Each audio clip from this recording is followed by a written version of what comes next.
I was first introduced to Roborace in January last year, 2016, and Roborace didn't really have an idea yet how this thing would look like. There were these overall big ideas of a driverless championship.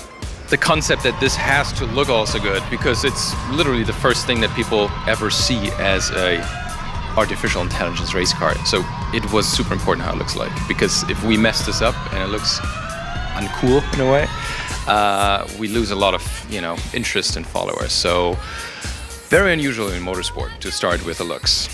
So it has to look a bit animalistic, I think, because remember, you will see it on a track without a helmet in it, which is very awkward. So the more this looks like a living being in a way, the better. So it has a rather aggressive, animalistic stance. The other important thing to me was that,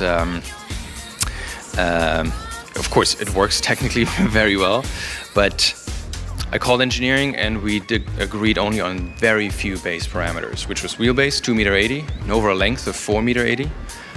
And the one thing we could almost not change are all the sensors. The car needs a lot of eyes and feelings and ears, and that's what we could barely change. So I worked on a lot of projects, and rarely they become reality. We live in a world where, we live in a world where you just never really see physical things that much anymore. So making this happen and pulling through the air, which means also having it work aerodynamically, was really amazing. I mean, seeing it here, smelling the materials, touching it. I almost feel I'm walking through my own computer right now because I've seen it for a year. And yeah, to me still it's super surreal. Again, this machine gonna go over 320 kilometers an hour. It is a monster when you think about it. So aerodynamics are huge, and we wanted to maintain a super clean look, which is rather unusual in motorsport, again. So we use the floor for a lot of downforce. We have a huge diffuser, as you saw. We're using the shoulder blades here to create downforce. They have a negative wing profile. We covered the wheels, which we didn't need to.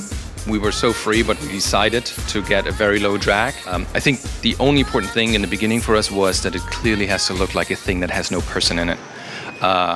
Many autonomous cars we see right now in the media have spots for people to transport, which makes a lot of sense.